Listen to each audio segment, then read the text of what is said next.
تو اس میں یہ والی چیز ہو رہی ہوتی ہے کہ نا کیا کہنا چاہیے اس سلسلے کو، کہ آپ کے اندر ایک جذبہ ہوتا ہے اس چیز کا کہ مجھے اللہ تبارک و تعالیٰ کا خوف ہے. جب خوف کا ایلیمنٹ ہوتا ہے نا اللہ کی طرف سے، تو پھر کیا ہوتا ہے باقی کی رشتہ داریوں اور ہر چیز کے اندر بھی پھر اللہ تبارک و تعالیٰ کی طرف سے جو ایک تقوی کا عنصر آ رہا ہوتا ہے وہ ہر کام سارے کا سارا خود کروا دیتا ہے. اچھا، اس کے بعد دوسرے درجے پر اللہ تبارک و تعالیٰ نے ارشاد فرمایا کہ حقوق العباد میں کہ یتیموں اور مسکینوں کو دو، اور پھر یہاں پر ارشاد فرمایا وآتوا الزکوٰۃ کہ زکوٰۃ کی ادائیگی کرو. زکوٰۃ کیا ہے؟ کل مال کے اندر سال کے اندر سے 2.5% کو ادا کرنا اصل میں زکوٰۃ ہے. جب 2.5% یعنی 2.5% کوئی انسان دیتا ہے، جیسے مثال کے طور پر ایک 100 روپے کا نوٹ اگر پورے کے پورے سال میرے پاس رہا تو اب اس میں سے 2.5 روپے دینا ضروری ہے، اس لیے کہ ہم یہ سمجھتے ہیں کہ زکوٰۃ دینے سے مال کم ہو جاتا ہے، حالانکہ یہ مال کو پاک اور صاف کر دیتا ہے. اور اس کے بعد کیا ہوتا ہے، اس سے ایک چین سرکل چلتا ہے جو کہ معاشرے کے غربا اور یتامہ کو دیا جاتا ہے، جس سے ان کے اندر بھلائی آتی ہے. اور بھلائی کے بعد یہ ہوتا ہے کہ جس قسم کی ہم چوری چکاری لٹیرا پن جو ہم دیکھ رہے ہیں اپنے معاشرے کے اندر، اس کے اندر بہت زیادہ کمی آ جائے گی. اس سے پھر کیا ہوگا کہ حسد کا فیکٹر کم ہو جائے گا، اور پھر یہ چیز نہیں ہوگی کہ معاشرے کے اندر مساوات قائم نہیں ہو پائے گی. ہمارے اوپر کافی زکوٰۃ جو ہے وہ ہوتی ہے، لیکن کیا ہوتا ہے ہمارے اپنے دلوں کے اندر چور ہوتا ہے، تو ہم کبھی بھی اس کا اندازہ نہیں لگا پاتے. زکوٰۃ کے لیے ایک عرف عام میں لوگوں کے ذہن کے اندر یہ بات رہ جاتی ہے کہ زکوٰۃ رمضان کے مہینے کے اندر ادا کی جائے. یہ ایک سوچ تو ہے اس سلسلے میں کہ رمضان کیونکہ نیکیوں کا موسم بہار ہوتا ہے، تو اس کے اندر اگر ایک نیکی کی جائے تو ڈبل ٹرپل ثواب ملے گا. لیکن اگر اس سلسلے کے اندر یہ سوچ لیا جائے کہ اگر میری زکوٰۃ کتنی بھی بنتی ہے اس کو اگر میں سال کے مختلف حصوں میں ڈویژن کر لوں، یعنی پر منتھ کے حساب سے جس طریقے سے میں باقی چیزوں کی انسٹالمنٹ کو پے کرتا ہوں، اس طریقے سے اگر میں وہ انسٹالمنٹ کی بیس کے اوپر اس کو رکھ لوں، تو میں سال کے اندر بڑے آسانی کے ساتھ مختلف درجوں میں دیتے ہوئے اپنی زکوٰۃ کو پورا کر سکتا ہوں. اس میں کیا ہوتا ہے کہ نہ انسان کے اوپر بوجھ بنتا ہے اور نہ ہی کوئی اور چیز ہوتی ہے، اور وہ اس کے ثمرات جو ہیں وہ زندگی کے اوپر ایسے بہترین مرتب ہوتے ہیں جس کو ہم کہتے ہیں نا کہ آسانیاں بانٹیے، اللہ کی طرف سے آسانیاں خود بخود آپ کے لیے ہوتی جائیں گی. تو یہ چیز جو ہے وہ بڑی بہترین طور پر ہوتی ہے. پھر اللہ تبارک و تعالیٰ نے ارشاد فرمایا کہ لیکن تم تو اس سے منہ موڑ گئے. یعنی اگر یہ اس وقت کے لیے بنی اسرائیل کے لیے اگر یہ بات تھی تو اس وقت وہ لوگ بھی منہ موڑ گئے. اور یہ جو تمام تر جو عبادتیں جن کا ذکر اس میں کیا گیا، یہ پچھلی شریعتوں سے لے کر اب تک ہمارے اندر بھی ہے. اسلام میں بھی یہ دونوں عبادتیں یعنی کہ حقوق اللہ اور حقوق العباد جو ہے وہ بہت زیادہ اہم ہے. حتیٰ کہ رسول اللہ صلی اللہ علیہ وسلم کے وصال کے بعد حضرت ابو بکر صدیق نے جو زکوٰۃ کے جو مرتد لوگ ہو گئے تھے ان کے خلاف جنگ کی تھی، جس میں جو ہے انہوں نے کہا تھا کہ نبی اکرم صلی اللہ علیہ وسلم کے دور کے اندر کوئی اگر بھیڑ کا بچہ بھی زکوٰۃ کے اندر دیتا ہے تو اب بھی وہ دے گا. یعنی زکوٰۃ ایک معاشرے کا وہ بنیادی فرض ہے جو کہ ہم میں سے ہر ایک کو ادا کرنا ہے. ٹھیک ہے.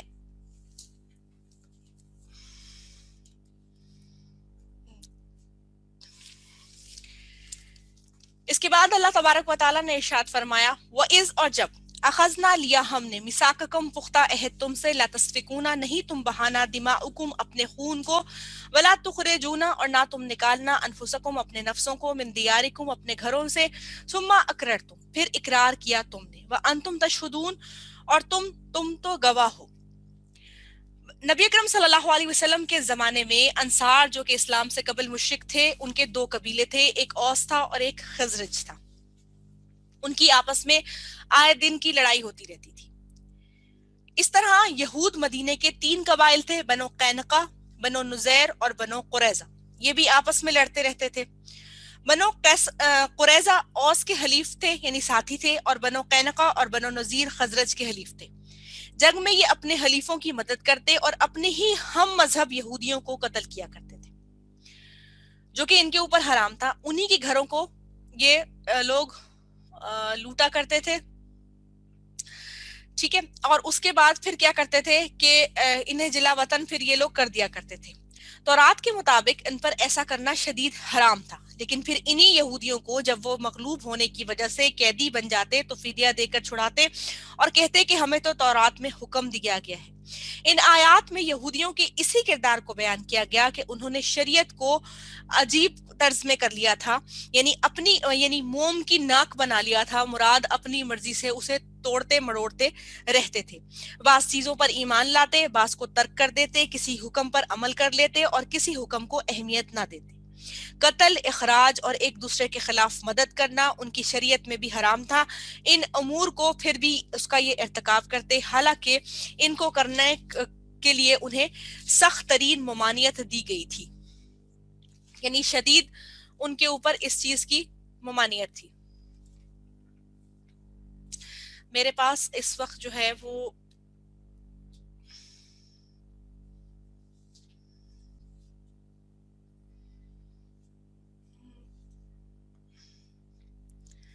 ایک منٹ, ٹھیک ہے, میرے پاس اس وقت جو ہے وہ 7 منٹس لیفٹ رہتے ہیں میٹنگ کے, تو میں آپ کو بتا دوں گی, تو آپ اس کے بعد ری جوائن کر لیجیے گا. ٹھیک ہے, اس وقت انہوں نے یہ کیا کہ جو اللہ تبارک و تعالیٰ نے انہیں حکم دیا تھا کہ آپس میں حسن سلوک کے ساتھ رہنا, لڑائی جھگڑا نہ کرنا, لیکن انہوں نے کیا کیا, انہوں نے اپنے بھائیوں کا خون بھی بہایا, ان کو گھروں سے بھی نکال دیا اور ان پر ظلم اور زیادتی کی, اور ہر وہ کام کیا جس کا اللہ تبارک و تعالیٰ نے انہیں منع کیا تھا. وجہ کیا تھی کہ وہ لوگ مختلف قبائلی تعصبات کے ساتھ مختلف قبیلوں کے اندر یہود بٹے ہوئے تھے اور آپس میں لڑتے جھگڑتے رہتے تھے. یہ بہت ساری چیزیں ایسی ہیں جو ان کے زوال کا جو ہے باعث بنتی گئیں. انہوں نے آپس میں جو بات تھی اس میں ایکا کرنے سے انکار کر دیا, اور پھر نتیجہ کیا نکلا کہ وہ آپس میں بٹ گئے, اور اس کے بعد جب ان کے ہی ساتھی جو ہے مختلف اس میں قتل بہا کے لیے فدیے میں جب ان کو جمع کیا جاتا تو پھر وہ اس کو ادھر جا کے اپنے ساتھیوں کو چھڑوا لیا کرتے تھے, اور اس کے بعد پھر دوبارہ کہتے کہ تورات کے اوپر عمل کرنا اس سلسلے میں بہت زیادہ ضروری ہے.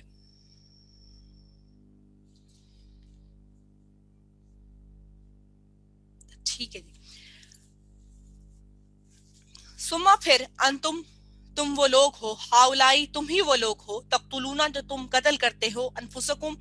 اپنے نفسوں کو, وتخرجونا اور تم نکالتے ہو, فریقن ایک گروہ کو, منکم تم میں سے, دیارہم ان کے گھروں میں, تداہرونا تم چڑھائی کرتے ہو, علیہم ان پر, بالاسمی ساتھ گناہ کے, والعدوان اور زیادتی کے, وَإِن یاتوکم اگر وہ آئے تمہارے پاس, اسارا قیدی بن کر, تفادوہم تو تم فدیہ دے کر چھڑاتے ہو ان کو, وہوا حالانکہ وہ محرم حرام کیا گیا ہے, علیکم تم پر, اخراجہم ان کا نکالنا. افتؤمنون کیا تم پھر ایمان لاتے ہو, ببعض ساتھ بعض کے, الکتابی کتاب میں سے, وتکفرون اور تم کفر کرتے ہو, ببعض ساتھ بعض کے. فما تو کیا, جزاؤ بدلہ ہو, من یفعل جو کرتا ہے, ذالک اس کو, منکم تم میں سے, الا خزی مگر رسوائی ہے, فی الحیات الدنیا دنیا کی زندگی میں, ویوم القیامت اور دن قیامت کے, یردون وہ پھیرے جائیں گے, الی اشد العذاب طرف شدید عذاب کے, وما اللہ اور نہیں اللہ تبارک و تعالی, بغافل ساتھ غافل, اما تعملون اس سے جو تم عمل کرتے ہو. یعنی بیک گراؤنڈ میں نے آپ کو بتایا کہ کس طریقے سے وہاں پر رہنے والے 2 مشرک قبیلے تھے, اوس اور خزرج, اور کس طریقے سے ان کے یہ 4 قبائل تھے, 3 یہود کے قبائل تھے, بنو قینقا, بنو نذیر اور بنو قریظہ. یہ آپس میں ہی مختلف قبائل جب جھگڑا کرتے تھے تو یہ آپس میں کیا کرتے تھے, ایک دوسرے کا قتل کیا کرتے تھے, اور اس کے بعد جب ان کے ساتھی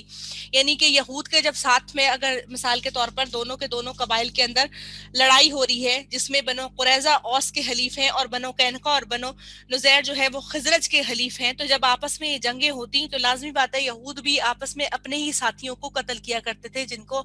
کرنے کا اللہ تبارک و تعالیٰ نے ان کے اوپر حرام قرار دیا. تو نتیجہ کیا ہوا کہ اللہ تبارک و تعالیٰ نے فرمایا کہ جب تم اپنے بھائیوں کو اس طرح سے قتل کرتے ہو اور گھروں سے نکالتے ہو تو اس کا مطلب ہے کہ تم احکام الہی کا مذاق اڑاتے ہو. اگر وہ تمہارے پاس قیدی بن کر آتے ہیں تو تم ان کو فدیہ دے کر چھڑا لیتے ہو, مطلب دنیا کے اندر آدھی باتوں کے اوپر تم عمل کرتے ہو اللہ تبارک و تعالیٰ کی, اور آدھی باتوں کو تم بھول جاتے ہو. اسی لیے فرما دیا گیا کہ تمہارے لیے کیا ہے، آخرت اور دنیا دونوں کے اندر تمہارے لیے رسوا کن عذاب ہے، اور اللہ تبارک و تعالیٰ تمہارے اعمال سے بے خبر نہیں ہے، اس لیے کہ اللہ تبارک و تعالیٰ تمہارے دلوں کے حال کو بخوبی جانتا ہے کہ کس طریقے سے دنیا کے اندر تم بعض کام کرتے ہو اور بعض نہیں۔ اگر اس کو عملی زندگی کے اندر امپلیمنٹ کر کے دیکھا جائے تو جو دنیا کے اندر آج کل ہم حال کر رہے ہیں وہ بھی یہی ہے کہ بعض معاملات کے اندر ہم اللہ تبارک و تعالیٰ کے احکامات پر عمل کرتے ہیں، اور بعد میں کیا ہوتا ہے کہ جب اپنی مرضی پوری کر چکے ہوتے ہیں تو اس کے بعد کیا کرتے ہیں، معافی تلافی کرنے کے بعد کوئی نہ کوئی صدقہ فدیہ دے کے اور اس طریقے سے اپنی جان کو چھڑانے کی کوشش کرتے ہیں۔ لیکن یہ یاد رکھیے گا کہ گناہ کرنے کے لیے جو 3 درجے ہیں وہ بہت زیادہ ضروری ہیں۔ پہلا درجہ وہ ہے کہ جس کے اندر نیت کر لی جائے کہ کوئی گناہ کرنا ہے، تو اس میں پکڑ نہیں ہے۔ دوسرا درجہ وہ ہے کہ جس کے اندر یہ سوچ لیا جائے کہ گناہ کرنا ہے، اب اس کے راستے کو اویل کیسے کیا جائے گا، یعنی کہاں سے اس تک پہنچا جائے گا، یہ ہے دوسرا درجہ۔ اس میں کیا ہوا کہ اس میں بھی ابھی کیونکہ برائی صرف دل تک چل رہی ہے، اس کی نیت ایسی ہے کہ اس پر بھی ابھی پکڑ نہیں ہے۔ لیکن جب اس نے یہ چیز ٹھان لی کہ اب وہ اس طرف جائے گا اور اس طریقے سے گناہ کا ارتکاب کرے گا، یعنی کوئی بھی چیز ہو، خواہ وہ غیبت ہی کیوں نہ ہو یا کسی کے خلاف کوئی تہمت لگانے کی بات ہو، اللہ تبارک و تعالیٰ معاف فرمائے، ہم کبائر گناہ کی بات نہیں کر رہے، لیکن کوئی بھی ایسی چیز ہے، تب اس کے اوپر جو ہے وہ یہ جو چیز ہے نا کہ دل کے اندر خیال آنے سے گناہ کی پکڑ نہیں ہوتی۔ تو جب ایک دل میں خیال پورا مکمل تسلط کر لیتا ہے اور اس کے بعد اس کو لگتا ہے کہ اب میں نے جو ہے یہ کام کرنے کا ٹھان لی ہے، جب وہ ٹھاننے کے درجے کے اوپر آ جاتا ہے نا، اس وقت اس کا گناہ جو ہے وہ سخت ہو جاتا ہے۔ تو یہی حال ہمارا ہے، اور یہی حال اس وقت کی بنی اسرائیل کا تھا کہ ہم بھی مختلف ہیلے بہانے کر کے چیزوں کو ٹھان لیتے ہیں کہ اب یہ کرنا ہے، اور اس کے بعد مختلف تدبیرات کر رہے ہوتے ہیں کہ اس طریقے سے اب ہم بچ جائیں گے، جس طریقے سے وہ کیا کرتے تھے، فدیہ دے کر اپنی جان کو چھڑا لیا کرتے تھے۔ تو اللہ تبارک و تعالیٰ نے فرما دیا کہ ان کے لیے دنیا اور آخرت دونوں میں رسوا کن عذاب ہے، اور قیامت کے دل وہ شدید عذاب کی طرف پھیرے جائیں گے۔ اور ساتھ میں ایک اور چیز جو بڑی لمحہ فکریہ والی ہے، وہ اللہ نے فرمایا کہ اللہ تبارک و تعالیٰ تمہارے اعمال سے غافل نہیں ہے، یعنی ہر وہ چیز جو دنیا کے اندر ہم کر رہے ہیں، یا کوئی بھی قوم کر رہی ہے، یا کوئی بھی زیرو جو اللہ تبارک و تعالیٰ نے جسے تخلیق کیا ہے وہ کر رہی ہے، اللہ تبارک و تعالیٰ اسے بخوبی طور پر اس سے واقف ہے، اس لیے کہ اللہ تبارک و تعالیٰ اپنے علم کے اعتبار سے کائنات کے اندر ہر جگہ پر موجود ہے باعتبار علم۔ ٹھیک ہے، میں یہاں سے لیو میٹنگ کر رہی ہوں، آپ جو ہے دوبارہ ری جوائن کر لیجیے گا، ٹھیک۔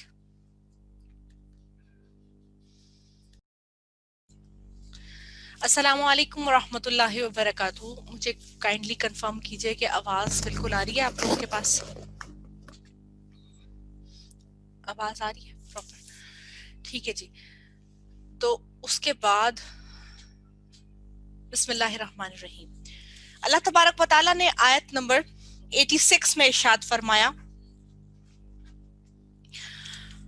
اولئکا یہ لوگ، الذین وہ لوگ ہیں، اشتراؤ جنہوں نے خرید لی ہے، الحیات الدنیا دنیا کی زندگی کو، بالآخرۃ آخرت کے بدلے، فلا تو نہ یخفف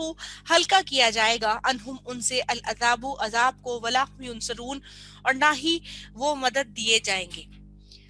یعنی اللہ تبارک و تعالیٰ ارشاد فرماتے ہیں کہ کیونکہ اللہ تبارک و تعالیٰ کے تمام تر احکامات کے بعد انہوں نے کیا کیا کہ دنیا کی زندگی کو اولویت دی، یہ لوگ جو تھے شریعت کے کسی حکم کو مان لینے اور کسی چیز کو کرنے کے لیے تیار نہیں تھے، تو نتیجے میں اللہ تبارک و تعالیٰ نے اب ان کی سزا کو بتایا، ان کی سزا کو بیان کیا جا رہا ہے کہ اب ان کی سزا یہ ہے کہ دنیا میں بھی میں جو عزت اور سرفرازی انہیں جو نظر آ رہی ہے وہ اصل میں کیا ہے، ان کے لیے باعث ذلت اور رسوائی ہے، اور آخرت میں ابدی نعمتوں کی بجائے سخت عذاب ان کو دیا جائے گا۔ پھر اللہ کے ہاں یہ پتا چلا کہ اطاعت وہ مقبول ہے جو مکمل ہے، یہ نہیں کہ بعض باتوں کو تو مان لیا جائے اور بعض باتوں کو چھوڑ دیا جائے، یعنی اللہ رب العزت کے ہاں مکمل اطاعت جو ہے اس کو قبولیت کا درجہ دیا گیا، کہ یعنی ہر وہ شخص جو کہ اللہ تبارک و تعالیٰ کے دین میں مکمل جو ہے وہ داخل ہوتا ہے، وہ اس کو کہا گیا کہ وہ اب اطاعت کے درجے کے اندر آ گیا. یہ نہیں کہ اس نے بعض چیزوں کو لے لیا اور بعض چیزوں کو اس نے چھوڑ دیا. پھر ارشاد فرمایا گیا یعنی اس سے اگلی آیت مبارکہ کے اندر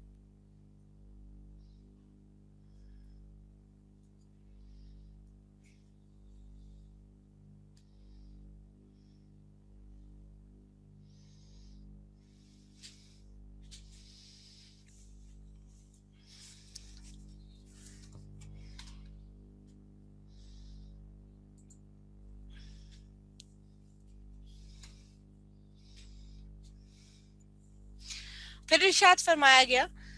وَلَقَدْ اور البتہ تحقیق آتینا دی ہم نے موسیٰ الکتابہ موسیٰ علیہ السلام کو کتاب وقفینا اور پے در پے بھیجے ہم نے من بعد ہی اس کے بعد بالرسلی رسولوں میں سے وآتینا اور دی ہم نے عیسیٰ ابن مریم عیسیٰ ابن مریم کو البینات روشن دلائل یا روشن نشانیاں وَأَيَّدْنَاهُ اور تائید کی ہم نے اس کی بروح القدس روح القدس کے ساتھ یعنی حضرت جبرائیل علیہ السلام کے ساتھ.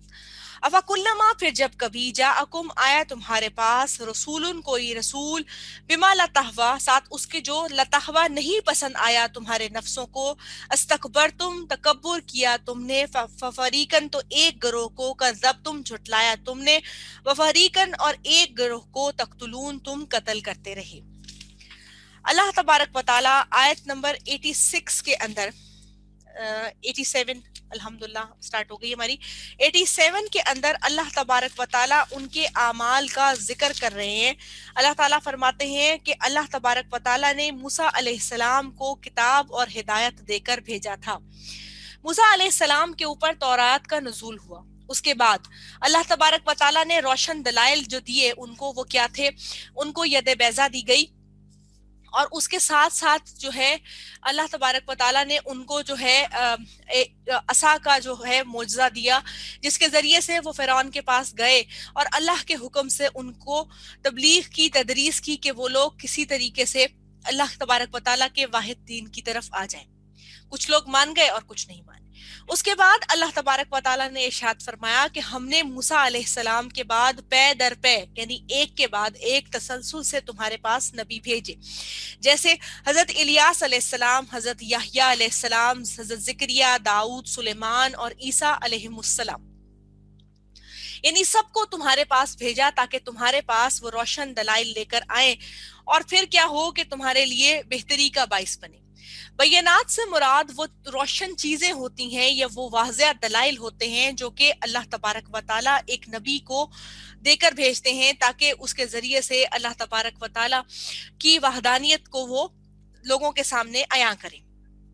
حضرت عیسیٰ علیہ السلام کو جو اللہ تبارک و تعالیٰ نے معجزے دیے ان میں مردوں کو زندہ کرنا تھا کوڑی اور اندھے کو صحت یاب کرنا تھا. اچھا وہ مردے کو زندہ کرنا ایسا نہیں تھا جو کہ مردہ جو ہے اس کو وہ ہاتھ پھیرتے اور وہ زندہ ہو جاتا اور باقی کے وہ زندگی کے کام کرنے لگ جاتا. نہیں ایسا کچھ نہیں تھا بلکہ کیا ہوتا تھا کہ وہ اس کے اوپر ہاتھ پھیرتے تھے وہ کھڑا ہوتا تھا ان کو وہ پیغمبر اسلام ہونے کی گواہی دیتا تھا اور اس کے بعد دوبارہ اس کی موت واقعہ ہو جایا کرتی تھی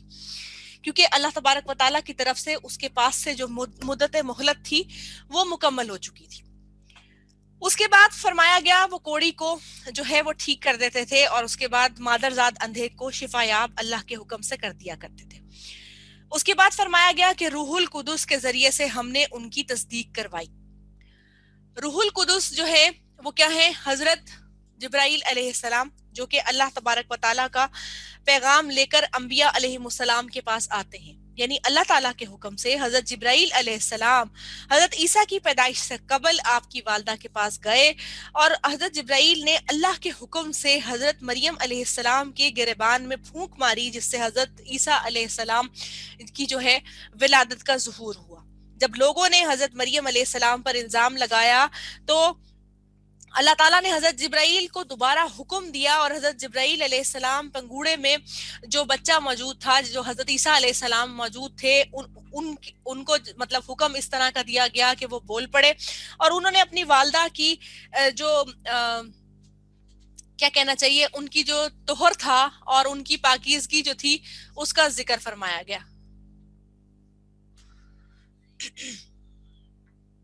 اچھا یہ جو کوئی بھی اس کے اوپر قرآن کی آیات کے اوپر جو بھی کر رہا ہے نا, ایک بات یاد رکھیے گا, یہ قرآن کی آیات ہیں, یہ جو ڈسپلے ہے نا یہ مذاق نہیں ہے. کبھی کبھی ہم بہت ساری چیزوں میں مذاق کر جاتے ہیں بیٹے, لیکن بہت ساری چیزیں جو ہیں ان کے اندر تھوڑا سا نا انسان کو سیریس ہونا پڑتا ہے میرا بیٹا. تو یہ نہ تو میری بات ہے اور نہ کسی عام انسان کی, یہ اللہ تبارک و تعالیٰ کا کلام ہے. اسکرین پہ جو آپ کو نظر آ رہا ہے نا, یہ کلام پاک ہی ہے. ہم موبائل کے اندر بھی کلام پاک پڑھتے ہیں, تھوڑا سا احتیاط کیا کریں. چھوٹی چھوٹی چیزیں جو ہیں وہ ہمارے لیے باعث غفلت ہو جاتی ہیں کبھی کبھی, اور پکڑ کا باعث بھی ہو جاتی ہیں. ٹھیک ہے, مجھے کوئی پرابلم نہیں ہوئی, لیکن میں آپ کو سمجھانا اس لیے جا رہی تھی کہ یہ جو کلام پاک ہے یہ اللہ کی کتاب ہے, میری نہیں ہے. ٹھیک ہے, اس کے بعد پھر کیا ہوا کہ انہوں نے کیا کیا کہ وہ جو ہے پنگوڑے میں بول پڑے, اور انہوں نے پھر کیا کیا, ان تمام تر باتوں کو بتایا جو کہ اللہ رب العزت نے ارشاد فرمائی تھی. پھر اس کے بعد کہا کہ کیونکہ بنی اسرائیل کو تو آدھی جو تھے لوگ پسند آتے تھے اور آدھے نہیں پسند آتے تھے, تو انہوں نے کیا کیا, بعض کو تو رہنے دیا, اور جو لوگ جن کو وہ پسند نہیں آئے, اس کے بعد انہوں نے کیا کیا کہ انہوں نے ان کو قتل کر دیا. یہ ان کے اوپر سب سے بڑا جو ان کا قصور تھا وہ یہ تھا کہ انبیاء علیہ السلام کے قاتل وہ قوم تھی. اسی طریقے سے اللہ تبارک و تعالیٰ نے متعدد مقامات پر حضرت جبرائیل علیہ السلام کو روح الامین بھی کہا ہے. حضرت صلی اللہ علیہ وسلم نے حضرت حسان رضی اللہ تعالیٰ عنہ کے متعلق فرمایا تھا, اللہم ایدہ بروح القدس, اے اللہ روح القدس سے اس کی تائید فرما. یعنی حضرت حسان بن ثابت وہ تھے جو رسول اللہ صلی اللہ علیہ وسلم کے لیے خوبصورت اشعار کو, نعتیہ اشعار جنہیں کہا جاتا ہے, ان کو لکھا کرتے تھے, جبکہ لوگ جو ہے وہ ہجویہ انداز میں یعنی کہ برائی کے انداز میں رسول اللہ صلی اللہ علیہ وسلم کی شان کے اندر گستاخی کے کلمات تحریر کرتے تھے, کیونکہ شعر گوئی ان کا بہت بڑا عربوں کا شغف تھا. تو حضرت حسان بن ثابت جو تھے وہ رسول اللہ صلی اللہ علیہ وسلم کی شان کے اندر نا بہت خوبصورت اشعار کو تحریر کیا کرتے تھے. تو جب وہ اس کا جواب میں کچھ لکھا کرتے تو اللہ تبارک و تعالیٰ سے نبی اکرم صلی اللہ علیہ وسلم نے دعا فرمائی کہ اے اللہ حسان کی مدد جو ہے وہ روح القدس سے فرمائی. اسی طریقے سے دوسری حدیث میں آتا ہے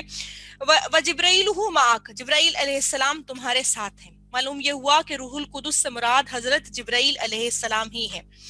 اسی طریقے سے ان لوگوں نے بعض انبیاء کو قتل کروا دیا, جیسے حضرت یحییٰ علیہ السلام کو اور حضرت زکریا کو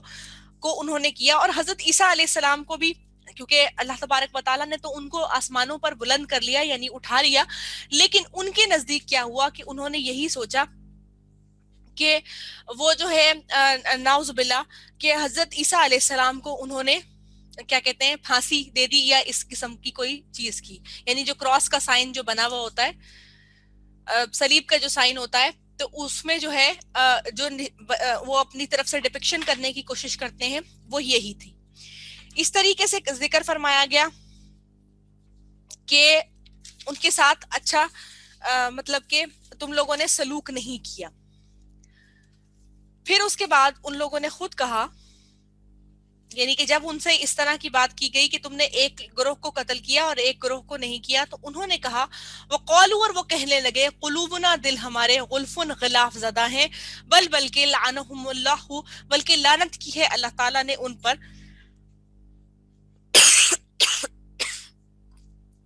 معاف کیجیے گا, لعنت کی ہے ان پر اللہ تعالیٰ نے بکفرہم, ان کے کفر کے وجہ سے, فقلیلاً, تو کتنے کم ہیں, ما یؤمنون, جو کہ وہ ایمان لاتے ہیں. یعنی اللہ تبارک و تعالیٰ نے ارشاد فرمایا کہ وہ لوگ جو یہ بات بڑے فخریہ انداز میں کہتے ہیں کہ ہمارے دلوں کو تو لپیٹ کر رکھ دیا گیا ہے,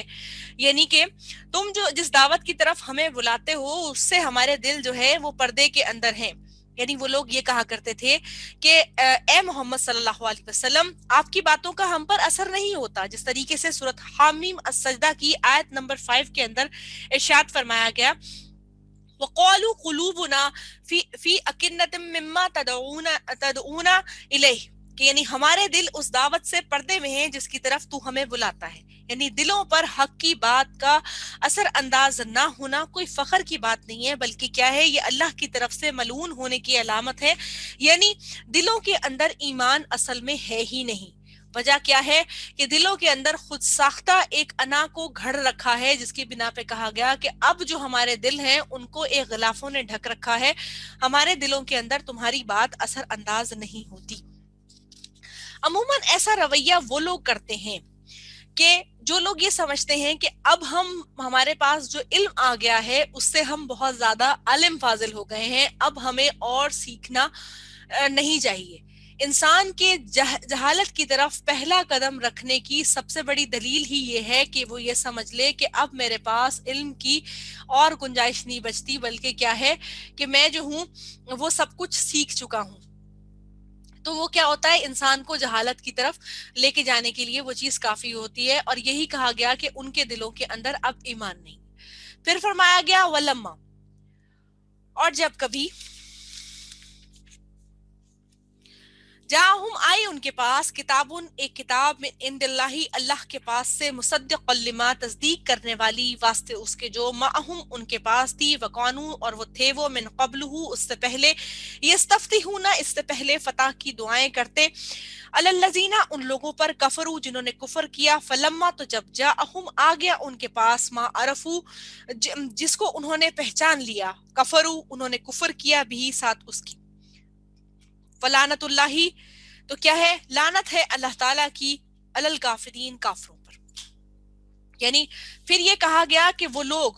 جن کے پاس جو انتظار کر رہے تھے رسول کی آمد کا، جب ان کے پاس کتاب آ گئی، یعنی نبی برحق کی تمام تر اوصاف جو ہے ان کے پاس آ گئی، تو انہوں نے اس کا انکار کر دیا۔ یستفتحون میں جو روٹ ورڈ ہے وہ فتح کا ہے، فاتحہ مطلب کامیابی کا، تو یہ ایک معنی ہے غلبہ اور نصرت کی جس کی وہ دعا کیا کرتے تھے یہود۔ یعنی جب یہ یہود مشرکین سے شکست کھا گئے تو اللہ تعالیٰ سے دعا کرتے کہ یا اللہ آخری نبی کو جلد مبعوث کر دے ہم پر، تاکہ ان سے مل کر ہم ان مشرکین پر غلبہ حاصل کر لیں۔ استفتاح جو ہے وہ ہوتا ہے مراد خبر دینے کے، یعنی کہ یہودی اور کافروں کو جو یہ بات یہودی کافروں کو یہ کہا کرتے تھے کہ ہمارے درمیان بہت جلد ایک نبی مبعوث ہونے والے ہیں، تو کسی طریقے سے ہم جو ہے وہ ان کے اوپر وہ ہمارے ساتھ ہوں گے اور پھر ہم ساتھ مل کر جو غلبہ پا جائیں گے۔ تو اس کے بعد انہوں نے انکار کرنا اصل میں شروع کر دیا۔ یہ وہ لوگ تھے جو کہ نبی اکرم صلی اللہ علیہ وسلم کو بہترین طور پر پہچانتے تھے۔ قرآن الحکیم میں آگے ہی ہم انشاءاللہ العزیز سورہ البقرہ میں پڑھیں گے کہ یہ لوگ نبی اکرم صلی اللہ علیہ وسلم کو ایسا پہچانتے ہیں جیسا گویا اپنے صلب سے پیدا ہونے والے بیٹوں کو پہچانتے ہیں۔ تو لیکن کیا ہوا کہ ان کے اندر خود پسندی تھی، ان کے اندر سرکشی تھی، تکبر تھا، وہ خدا کے ملعون زدہ لوگ تھے، ریاکار تھے، حسد سے بھرے ہوئے تھے، مال کی محبت تھی، اور سب سے بڑھ کر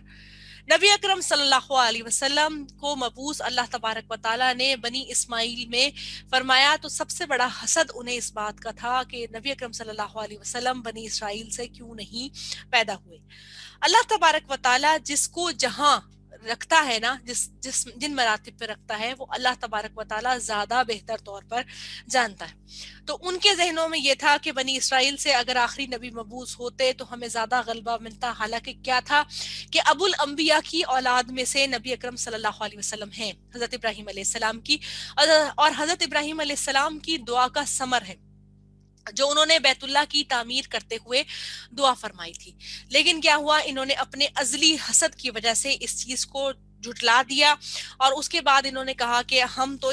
جو ہے وہ ماننے والے نہیں ہیں۔ تو اللہ تبارک و تعالیٰ نے فرمایا کہ جب حق تمہارے پاس آ گیا تو تم نے اس کا انکار کیا، اب کیا ہوا کہ تم لوگ جو ہے تمہارے کفر کے اوپر اللہ تبارک و تعالیٰ نے اب لعنت فرمائی ہے۔ پھر فرمایا گیا بئس ما شروا، کتنی بری چیز ہے کہ انہوں نے بیچ ڈالا، بہی انفسہم ساتھ اس کے اپنے نفسوں کو، ان یکفروا کہ وہ کفر کرتے ہیں، بما ساتھ اس کے جو انزل اللہ نازل کرتا ہے اللہ تعالیٰ، بغین ساتھ سرکشی کے، من فضل ہی اپنے فضل میں سے، ایو نزلہ کہ جو نازل کرتا ہے اللہ، من فضل ہی اپنے فضل سے، علی ما یشاء اوپر جس کے چاہتا ہے، من عبادہ ہی اپنے بندوں میں سے، فباؤ تو وہ پلٹے، بغضب ساتھ غضب کے، علی غضب اوپر غضب کے، وللکافرین اور کافروں کے لیے عذاب مہین دردناک عذاب ہے. یعنی پھر فرمایا گیا کہ کتنی بری بات ہے کہ ان کو نبی اکرم صلی اللہ علیہ وسلم کے تمام اوصاف و مراتب نظر آ رہے تھے، جس کی وجہ سے اہل کتاب ان کو ایک نجات دہندہ کے طور پر ان کے منتظر تھے، لیکن انہوں نے کیونکہ اسی نسلی جو ان کے اندر تعصب تھا اس کی وجہ سے ان کا انکار کیا، تو وہ غضب پر غضب ناک ہوئے. مطلب کیا کہ ایک تو وہ انتظار کر رہے تھے، اس کا غضب ان کے اوپر پڑا ہوا تھا، اور دوسرا یہ ہوا کہ نبی اکرم صلی اللہ علیہ وسلم کیونکہ نبی بنی اسماعیل میں ان کا نزول ہوا، تو اس پر انہوں نے کہا کہ اب تو جو ہم انتظار کر رہے تھے وہ مکمل طور پر چیز جو ہے وہ ختم ہو گئی. یعنی اس چیز کو جو وہ اپنے آپ کو بہت برتر سمجھتے تھے، اس چیز کے لیے انہوں نے کہا کہ ہم تو افضلیت والے لوگ تھے، ہم تو افضل ہیں. لیکن اللہ تبارک و تعالیٰ نے فرمایا کہ اللہ تبارک و تعالیٰ جس کو چاہتے ہیں افضلیت کا درجہ عطا فرماتے ہیں. جیسے ہم تمام انبیاء علیہ السلام جو ہے ان پر ایمان لاتے ہیں، لیکن اس کے ساتھ ساتھ کیا، سورہ البقرہ کے اندر جب اللہ تعالیٰ نے ارشاد فرمایا تلک الرسول فضلنا علی بعضهم علی بعض، کہ ہم نے رسولوں میں سے بعض کو بعض پر فضیلت عطا فرمائی، تو اس سے ہمیں ایک چیز یہ بھی پتہ چلی کہ اللہ تبارک و تعالیٰ جس کو چاہے مراتب کے اندر اور جہانوں کے اندر فضیلت عطا فرما دے. لیکن اللہ تعالیٰ نے فرمایا کہ کافر، کیونکہ کافر یہاں پر مطلب کیا ہوا کہ انہوں نے نبی اکرم صلی اللہ علیہ وسلم کا انکار کیا، اس کا اقرار نہیں کیا، تو فرمایا گیا ان کے لیے رسوا کن عذاب ہے. مراد کیا ہوئی؟ مراد یہ ہوئی کہ اللہ تبارک و تعالیٰ کے تمام تر جو احکامات ہیں ان کے اوپر بالکل اسی طریقے سے عمل کرنا ہے جیسا کہ وہ ان کا نزول ہوا ہے. یہ نہیں کہ ہم بعض باتوں کے اوپر ایمان لے آئیں اور بعض باتوں کو ہم اس کے ساتھ ساتھ چھوڑ دیں. ٹھیک ہے، آج کی ہماری آیات تو تھی یہاں تک، آیت نمبر 90 تک تھی. تو اس کے ساتھ ایک چیز جو ہم نے آیت نمبر 83 کے اندر پڑھی، جس میں اللہ تبارک و تعالیٰ نے فرمایا وَقُولُوا لِلنَّاسِ حُسْنًا، کہ لوگوں کے ساتھ اچھی بات کرو. اچھی بات اصل میں کیا ہوتی ہے؟ اچھی بات ہر وہ چیز اچھی بات ہوتی ہے، خیر کی بات ہوتی ہے، جو کہ ہم جو ہے کسی کی بھلائی کے اندر کہہ رہے ہوتے ہیں. ہم کسی کے لیے اچھی بات، خواہ وہ مسکراہٹ کا ہی تبادلہ کیوں نہ ہو، وہ کیا ہوتا ہے کہ ہم اس کے ساتھ جو ہے وہ بھلی بات کو کر رہے ہوتے ہیں، اور وہ بھلی بات ہمارے لیے بعض اوقات صدقہ جاریہ بھی بن جاتی ہے. ٹھیک ہے، تو وہ جو یہ چیز ہے نا کہ بھلی بات کا مطلب کیا ہوا، تو یہ چیز ہوئی. اور اسی طریقے سے اللہ تبارک و تعالیٰ نے جب موسیٰ علیہ السلام کو بھیجا تھا فرعون کے پاس، تب بھی کہا تھا کہ تم جو ہے موسیٰ فرعون کے پاس جا کر بھلے طریقے سے اور نرمی کے ساتھ گفتگو کرنا. اللہ تبارک و تعالیٰ 3 چیزوں کو سختی سے ناپسند فرماتا ہے. ایک یہ کہ بے مقصد کی گفتگو کرنا، دوسرا مال کو ضائع کرنا، اور نمبر 3 جو ہے وہ کیا کرنا ہے، غیر ضروری سوالات کا کرنا ہے. بعض اوقات کیا ہوتا ہے کہ ہم جو ہے وہ اصل بات کو نہیں سمجھ رہے ہوتے اور درمیان کے اندر سے غیر ضروری ہم گفتگو کر رہے ہوتے ہیں. نتیجہ کیا ہوتا ہے کہ وہ چیز ہمارے اعمال کو ضائع کرنے والی ہوتی ہے. اچھا، بھلی بات میں کیا ہوتا ہے؟ بھلی بات میں یہ ہوتا ہے کہ کسی کو آپ اچھا مشورہ دے رہے ہیں، کسی کے ساتھ آپ کوئی ایسی بات کر رہے ہیں جو اس کو فیض دے سکتی ہے، بھلائی دے سکتی ہے. سب سے بڑھ کر نبی اکرم صلی اللہ علیہ وسلم ہمارے اخلاق کی تکمیل کے لیے آئے تھے. یعنی جو ہمارا اخلاق ہے جو کہ پستیوں کے اندر گر گیا ہے، اس وقت بھی ہم بات کرتے ہوئے تکبرانہ جملے بولتے ہیں اور اپنے چہرے کے اور باقی کے جیسچرز جو ہے وہ اس قسم کے دیتے ہیں کہ دوسرا شاید ہمیں ہی فرعون کہنا شروع کر دے. تو اس چیز کے لیے کہا گیا کہ کوئی بھی ہو اس کے ساتھ بھلے طریقے سے بات کی جائے. حتیٰ کہ یہ رویہ جہاں پہلے والدین کے ساتھ بھلے طریقے سے گفتگو کا کہا گیا، وہاں پہ قرابت داروں کے ساتھ اور پھر اس کے ساتھ ساتھ جو ہے یتیموں اور مسکینوں کے ساتھ کیا گیا. عموماً جو ہے ہم جو سائل ہوتا ہے، جو ہمارے پاس کسی سوال کو لے کر آیا ہوتا ہے، ہم کیا کرتے ہیں، اس سائل کے ساتھ بھی بھلے طریقے سے بات نہیں کر رہے ہوتے، ہم اسے جھڑک دیتے ہیں سختی کے ساتھ، ہم اس کو منع کر دیتے ہیں. حالانکہ ہم بہت بھلے طریقے سے منع کر سکتے ہیں. اور دوسرا سب سے بڑی بات یہ کہ جو ہمارے پاس سوال لے کر آتا ہے نا، کوئی بھی انسان ہو، خواہ وہ کیسی بھی کنڈیشن کے اندر ہو، ایک بات یاد رکھیے گا، وہ آپ کے دروازے کے اوپر اللہ کی رحمت کو لے کر آیا ہے اور وہ سوال کو لے کر آیا ہے۔ ہاں، بعض سچویشن ایسی ہیں جن کے اندر لوگوں نے گداگری کو بنا لیا ہے ایک اپنا پروفیشن، اور آپ کو پتا ہوتا ہے کہ انہوں نے کرنا کچھ نہیں ہے، لیکن بعض اوقات بالکل ایسا انجان شخص آپ کے پاس سوال لے کر آتا ہے جس کے بارے میں آپ گمان بھی نہیں کرتے کہ یہ بھی کبھی سوال کر سکے گا۔ تو بھلے طریقے سے بات کرنے کے بعد اس کے ساتھ ایسا رویہ کریں کہ دوبارہ جو ہے نہ تو آپ اس کو دیکھتے ہوئے ایسے ہوں کہ میں نے اس کے اوپر احسان کیا تھا اور اب یہ میرے احسان کے زیر تاب ہو کر جھکے، اور نہ ہی اس کو یہ اس قسم کی شرمندگی میں مبتلا کرے کہ دیکھو میں تمہیں جو دے رہا ہوں نا یہ بہت زیادہ کوئی احسان کا معاملہ ہے۔ حضرت علی کرم اللہ وجہہ کا فرمان ہے کہ وہ فرماتے ہیں کہ جس پر احسان کرو اس کے شر سے بچو۔ بہت ساری چیزیں زندگی کے اندر ایسی ہو جاتی ہیں کہ جب ہم کسی کے ساتھ بہت اچھا سلوک کر رہے ہوتے ہیں نا، جو ہم جس کو احسان کا درجہ کہتے ہیں، وہاں سے پلٹ کے ہمارے پاس شر آتا ہے۔ وجہ کیا ہوتی ہے؟ وجہ ہماری اپنی غفلت ہوتی ہے، وہ یہ کہ ہم یہ سمجھتے ہیں کہ اب میں نے کسی کے اوپر کوئی احسان کیا تو وہ اب میرا غلام بن گیا۔ اب غلام بن کے ہم اس کے اوپر کیا کرتے ہیں؟ روب جمانا شروع کر دیتے ہیں، اور اس طرح کی چیزوں کے اندر ہم انوالو ہو جاتے ہیں۔ نتیجہ کیا ہوتا ہے کہ وہ چیزیں ساری کی ساری ہمارے لیے خود ہی بگاڑ کی باعث بن جاتی ہیں۔ اسی طریقے سے کہ نبی اکرم صلی اللہ علیہ وسلم نے فرمایا کہ بدترین ہے وہ شخص جس کی بات کو لوگ سنیں اور پھر اس کے ساتھ تعلق کو توڑ دیں۔ یعنی کہ مراد کیا ہوئی کہ اس کی گفتگو ایسی چیز ہو کہ جس کی وجہ سے لوگ جو ہے اس سے بات کرنا بھی منقطع کر دیں۔ یعنی سب سے جو بات جو ہمیں بیسک پتہ چلتی ہے وہ کیا کہ گفتگو کا انداز کس قسم کا ہے۔ اگر ہم کچھ پڑھ لکھ گئے ہیں تو ہماری گفتگو کے اندر بھی اس چیز کا ظاہر ہونا نا بہت زیادہ ضروری ہے۔ یہ نہیں کہ ہم جو کچھ پڑھتے جا رہے ہیں وہ ہمارے اندر بس ایک لپیٹ کے ملمہ کاری کے طور پر ہمارے اوپر ایک لاگو ہو جائے، اور ہم جب گفتگو کریں تو اگلا بندہ کہے کہ یہ زیادہ خاموش تھا تو زیادہ بہتر ہے۔ آپ نے بعض اوقات بہت خوبصورت لوگ دیکھے ہوں گے جن کو دیکھنے کے بعد دل کرتا ہے کہ دوبارہ دیکھا جائے، لیکن جب وہ زبان کھولتے ہیں نا تو دل کرتا ہے کہ یار یہ تو خاموش تھے نا تو زیادہ بہتر لگتے ہیں۔ وجہ یہ ہے کہ بعض اوقات کسی کا چپ رہنا بہت زیادہ اچھا لگتا ہے، اس لیے کہ جب وہ بولتا ہے تو پھر وہ بولتا ہے کہ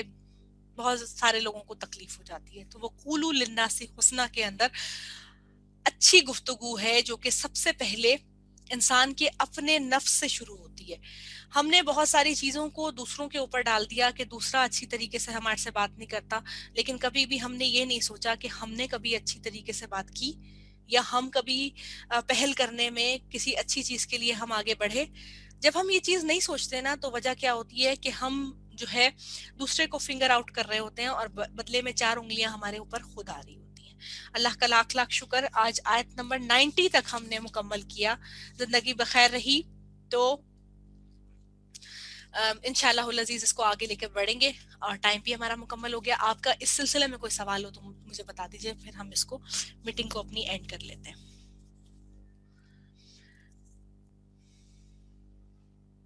نہیں تو پھر ہم مکمل کر لیتے ہیں انشاءاللہ العزیز، اور اگلے سنڈے جو ہے ہماری ملاقات ہوگی۔ اچھا، اس سلسلے میں ایک رائے تھوڑی سی آپ کی اس سلسلے میں مجھے درکار ہے کہ دیکھیں ابھی ہمارے پاس پورا ایک ویک ہے، یعنی نیکسٹ جو ویک آنے والا ہے اس میں اگر اور اس سے میرے خیال میں اس سے اگلا جو یعنی کہ اس کے بعد والا جو ویک ہے نا جنوری کا فرسٹ، اس میں بھی ہمارے پاس ٹائمنگ ہے کیونکہ سکولز ابھی اوپن نہیں ہو رہے۔ تو اس سلسلے میں اگر آپ لوگ چاہتے ہیں کہ ہم اس کو سیٹرڈے اور سنڈے یعنی دو دن کر لیں تو ہم اس طریقے سے بھی سیشن کو کر سکتے ہیں اپنے، تاکہ ہم وقت کو زیادہ سے زیادہ اویل کریں اور جو اپنا تعلق ہے رب کی ذات سے اس کو زیادہ اور مضبوط کر لیں۔ اس سلسلے میں آپ مجھے اپنی رائے دے دیجیے گا تاکہ مجھے پتا چل جائے کہ پھر کیا ہے۔ نہیں تو سنڈے کا سیشن بالکل ٹھیک ہے۔ ٹھیک ہے جی، آپ لوگوں کو کوئی سوال نہیں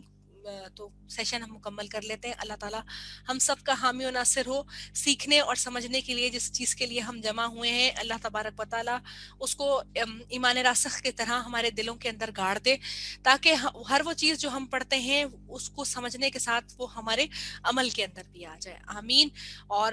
کوشش کیجیے گا اس ویک کے اندر کوئی بھی انسان کیسا بھی سلوک کر رہا ہو، لیکن آپ خود سے اپنی طرف سے وقول للناس حسنا یعنی اچھی بات کرنے کی کوشش کیجیے گا. انشاءاللہ العزیز ضرور ہمارے اپنے ہی رویوں سے دوسروں کے رویوں میں بھی بہتری آئے گی، اور اگر نہ بھی آئے تو اللہ پر چھوڑ دیجیے گا، کیونکہ آپ جو بھی عمل کر رہے ہیں وہ اللہ تبارک و تعالیٰ کے لیے کر رہے ہیں. اللهم ارزقني يتفكر وتدبر بما يتلوه لساني من كتابك والفهم له والمعرفة بمعاني والنظر في أجائبي والعمل بذلك ما بقيت إنك على كل شيء قدير. سبحانك اللهم وبحمدك نشهد أن لا إله إلا أنت نستغفرك ونتوب إليك. السلام عليكم ورحمة الله وبركاته.